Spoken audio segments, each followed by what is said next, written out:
Welcome to psychology. உளறவில்லை, உள்ளிருப்பதே வருகிறது. இதுதான் இன்னைக்கான டாபிக். இப்போது நம்ம யோசிக்காமல் பேசுகிறோம் சில சமயம். அப்போ சில சமயம் உளற மாதிரி போய் எதையாவது சம்மந்தமே இல்லாமல் சொல்லுவோம். இப்போ ஒருத்தரை பார்த்து அவங்க பேர் ஜாக்குன்னு கூப்பிடாம ஸ்மித் அப்படின்னு மாற்றி கூப்பிடுவோம். அதுக்கான காரணம் என்னன்னா, ஆழ் மனசில் தங்கியிருக்கிற மெமரிஸ், நினைவுகள் தான் காரணம். அது ஏதோ ஒரு வகையில் அது வெளி கொண்டு வரப்படுகிறது.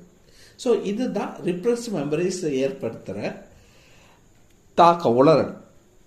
ஸோ உளறலில் ஆக்சுவலாக ஆழ் மனசில் அமுகி போய் இருக்கிற நினைவுகளோ எண்ணங்களோ வெளியே வருது. அது வேறு எப்பெல்லாம் வரும்னா, ஒரு கவிதை எழுதுகிறோன்னு பேரை எடுத்து இருக்கிறோன்னா அப்போ வரும். அதே மாதிரி கனவு மூலியமாக வரும். இதுதான் ரிப்ரெஷன். Thank you so much.